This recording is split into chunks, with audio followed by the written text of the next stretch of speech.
प्यारे दोस्तों, एक समय की बात है। एक बुजुर्ग सेठ थे जो खानदानी रईस थे। उनका धन ऐश्वर्य अपार था। सुख समृद्धि की कोई कमी नहीं थी। उनके घर में सोने चांदी धन दौलत और वैभव का भंडार था। परंतु लक्ष्मी जी का स्वभाव तो चंचल होता है। वह कभी एक स्थान पर अधिक समय तक नहीं टिकती।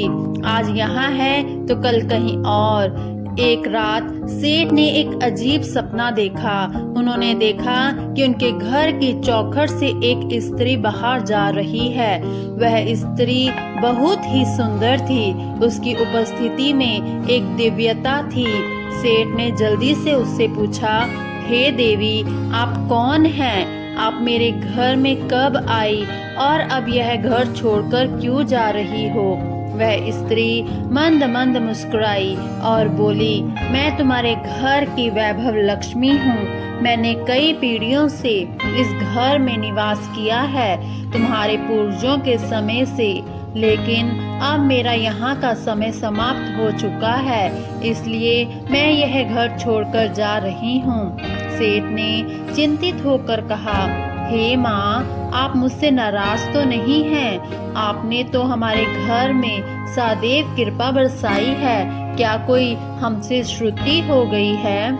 लक्ष्मी जी ने कहा, नहीं सेठ, मैं तुम पर अत्यंत प्रसन्न हूँ। जब तक मैं यहाँ रही, तुमने मेरे धन का सदुपयोग किया।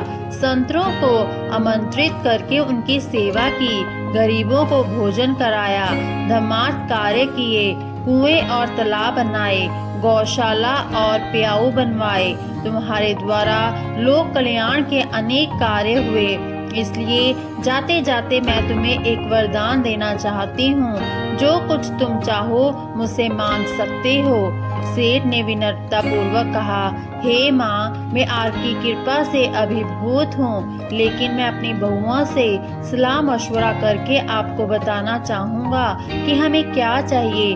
कृपया आप कल रात पुनः पधारें। लक्ष्मी जी ने सहर्ष स्वीकृति दी और सेठ ने अपने परिवार से विचार विमर्श करने का निश्चय किया। उन्होंने चारों बहुओं को बुलाया और उससे पूछा कि लक्ष्मी जी से हमें क्या मांगना चाहिए।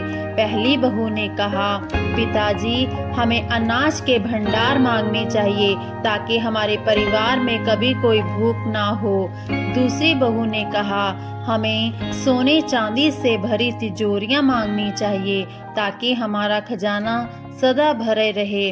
तीसरी बहू ने भी धन संपत्ति से संबंधित कुछ मांगने की बात कही। लेकिन जब सेठ ने अपनी सबसे छोटी बहू से पूछा तो उसने कुछ अलग ही विचार रखा। वह धार्मिक परिवार से थी और बचपन से ही सत्संग में जाती रही थी। उसने कहा, पिताजी, लक्ष्मी जी को यदि जाना है तो वे जाएंगी ही। जो भी हम उनसे मांगेंगे वह भी स्थायी नहीं होगा। सोने चांदी रुपए पैसे मांगने से हमारी आने वाली पीढ़ी आलसी और अहंकारी हो जाएगी और वे अपनी वास्तविक शक्ति को खो देंगे। इसलिए हमें कुछ ऐसा मांगना चाहिए जो हमारे परिवार के लिए सदा कल्याणकारी हो। सेठ ने पूछा, तो तुम क्या सोचती हो कि हमें लक्ष्मी जी से क्या मांगना चाहिए? छोटी बहू ने उत्तर दिया, आप लक्ष्मी जी से कहें कि वे जाना चाहती हैं तो जाएं, लेकिन हमें यह वरदान दें कि हमारे घर में हरि कथा, संतों की सेवा और पूजा सदा होती रहे और हमारे परिवार के सदस्यों में सदा प्रेम और एकता बनी रहे। क्योंकि जहाँ परिवार में प्रेम और सद्भाव होता है, वहाँ विपत्ति के दिन भी आसानी से कट जाते हैं। सेठ को छोटी बहू की बात में सच्चाई दिखाई दी। अगले दिन रात को जब लक्ष्मी जी फिर से उनके सपने में आई तो उन्होंने पूछा, सेठ, तुमने अपने बहुओं से सलाह मशवरा कर लिया, अब बताओ तुम्हें क्या चाहिए? सेठ ने सिर झुकाकर कहा, हे माँ लक्ष्मी, यदि आपको जाना है तो कृपा करके प्रसन्नता से जाइए, परंतु मुझे यह वरदान दीजिए कि हमारे घर में हरि कथा और संतों की सेवा निरंतर होती रहे और और हमारे परिवार के सदस्यों में सदैव परस्पर प्रेम और एकता बनी रहे। यह सुनकर लक्ष्मी जी आश्चर्यचकित हो गई। उन्होंने कहा, यह तुमने क्या मांग लिया?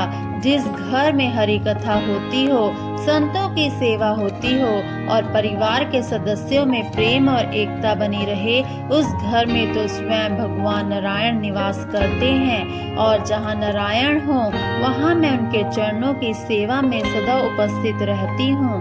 ऐसे घर को मैं कभी छोड़ नहीं सकती, चाहे मैं चाहूँ भी तो। तुमने ऐसा वरदान मांगकर मुझे यहाँ रहने के लिए विवश कर दिया है। सेठ ने प्रसन्नता पूर्वक सिर झुकाया और लक्ष्मी जी के चरणों में नमन किया।